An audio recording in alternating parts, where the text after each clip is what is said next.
নমস্কাৰ বন্ধু-বান্ধৱীসকল, মোৰ আন এটি ভিডিঅ'লৈ আপোনাৰ হাতৰে স্বাগতম জনালোঁ। বন্ধু-বান্ধৱীসকল, থাম্বনেইল দেখি আপোনালোকে হয়তো ধৰিব পাৰিছে আজি বিষয়টো কি ওপৰত হ'ব। যোৱা ভিডিঅ'টিত আকস্মিক আৰু অকালতে মৃত্যু হোৱা দুজনমান অভিনেতা অভিনেত্ৰীৰ বিষয়ে আপোনালোকৰ আগত তুলি ধৰিছিলোঁ। আজি ভিডিঅ'টিত আৰু দুগৰাকী ছুপাৰষ্টাৰৰ অকাল আৰু আকস্মিক মৃত্যুৰ বিষয়ে আপোনালোকৰ আগত তুলি ধৰিব বিচাৰিছোঁ। প্ৰথমে আমি নাম ল'ব লাগিব স্মিতা পাটিল। স্মিতা পাটিলৰ জন্ম হৈছিল মহাৰাষ্ট্ৰৰ পুনাত 1955 চনৰ 17 অক্টোবৰ তাৰিখে। দেউতাক আছিল এজন ৰাজনৈতিক নেতা, নাম আছিল শিৱাজীৰাও গিৰিধৰ পাটিল। মাক আছিল বিদ্যা পাটিল, এগৰাকী সমাজকৰ্মী আছিল। স্মিতা পাটিলে প্ৰথমে টিভি চেনেলত এগৰাকী নিউজ ৰিডাৰ হিচাপে কাম কৰিছিল। কালক্ৰমত নায়িকাগৰাকীয়ে বিখ্যাত চলচ্চিত্ৰ পৰিচালক শ্যাম বেনেগালৰ ছবিত অভিনয় কৰিবলৈ সুযোগ লাভ কৰিছিল। চনটো আছিল 1965 চন। ছবিখন আছিল চৰণদাস চোৰ। অভিনেত্ৰীগৰাকীয়ে প্ৰায় 80খনমান চলচ্চিত্ৰত অভিনয় কৰিছিল। অভিনয়ৰ দক্ষতাৰ বাবেই নায়িকাগৰাকীয়ে কেইবাটাও ৰাষ্ট্ৰীয় পুৰস্কাৰ বঁটা লাভ কৰিবলৈ সক্ষম হৈছিল। 1985 চনত পদ্মশ্ৰী সন্মানেৰে সন্মানিত হৈছিল।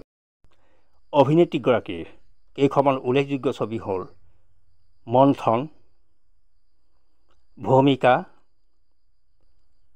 আক্ৰোশ, চক্ৰ, নামক হালাল, শক্তি, অৰ্ধসত্য, আজকি আৱাজ, অমৃত, ডেন্স, ৱাৰিছ। স্মিতা পাটিলে অভিনেতা ৰাজ বব্বৰৰ লগত বিবাহ পাশত আবদ্ধ হৈছিল 1986 চনৰ 13 ডিচেম্বৰ তাৰিখে। মাত্ৰ 31 বছৰ বয়সত স্মিতা পাটিলে এই সংসাৰ ত্যাগ কৰে।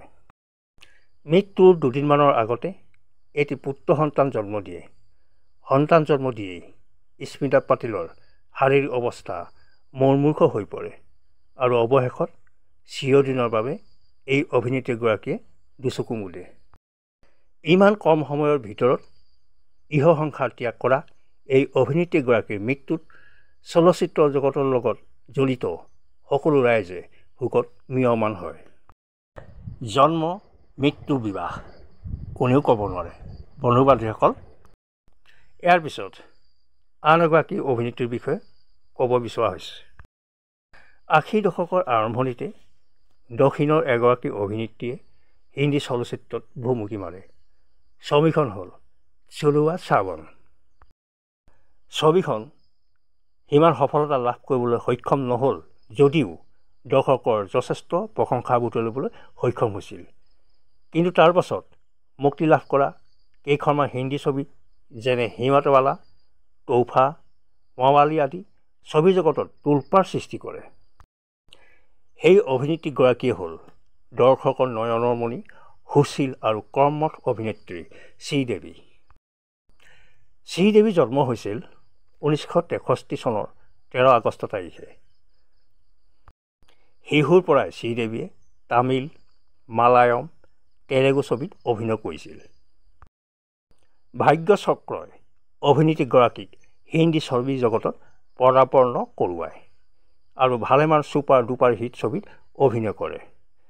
হিন্দী ছবি জগতৰ প্ৰায়বিলাক নামী দামী অভিনেতাৰ লগত শ্ৰীদেৱীয়ে অভিনয় কৰিছে। জিতেন্দ্ৰ, ৰাজেশ খান্না, অমিতাভ বচ্চন, মিথুন চক্ৰৱৰ্তী, বিনোদ খান্না, ঋষি কাপুৰ, অনিল কাপুৰ, ছনী দেওলৰ লগত অভিনয় কৰিছে। অতি কম সময়ৰ ভিতৰতেই শ্ৰীদেৱীয়ে হিন্দী ছবি জগতত আধিপত্য বিস্তাৰ কৰিবলৈ সক্ষম হৈছিল। সেয়েহে বহুতে ক'ব খোজে শ্ৰীদেৱীয়ে হ'ল প্ৰথমগৰাকী মহিলা ছুপাৰষ্টাৰ।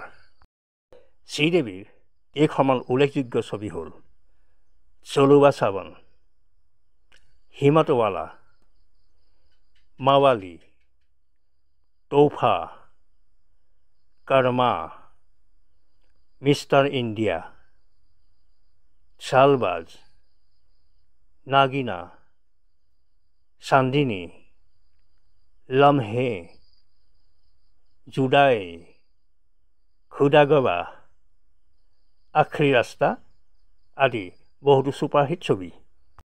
শ্ৰীদেৱীয়ে বিবাহ পাশত আবদ্ধ হৈছিল বনি কাপুৰৰ লগত। বনি কাপুৰ আছিল অনিল কাপুৰৰ ভাতৃ আৰু এজন বিখ্যাত পৰিচালক। এইগৰাকী অভিনেত্ৰী 2018 চনৰ 20 ফেব্ৰুৱাৰীৰ দিনা ডুবাইৰ এখন নামী দামী হোটেলৰ কোঠাত বাথটাবত মৃতদেহ উদ্ধাৰ হয়। ডুবাইৰ অৱস্থিত এজন সম্বন্ধীয় ভতিজাকৰ বিয়াত শ্ৰীদেৱীৰ পতিগৃহৰ আটাইবিলাক সদস্যই সেই সময়ত বিয়াত ব্যস্ত আছিল। এই আকস্মিক ঘটনাত সমগ্ৰ দেশেই শোকত ম্ৰিয়মান হয়।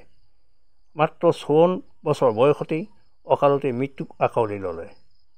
শ্ৰীদেৱীৰ মৃত্যুত ফিল্ম ইণ্ডাষ্ট্ৰীয়ে এগৰাকী ছুপাৰষ্টাৰক অকালতে হেৰুৱালে। বন্ধু বান্ধৱীসকল, মোৰ এই ভিডিঅ'টি চাই কেনে পালে? আপোনালোকে মোৰ চেনেলটি লাইক, শ্বেয়াৰ আৰু ছাবস্ক্ৰাইব কৰিবলৈ যে নেপাহৰে। শেষত ধন্যবাদেৰে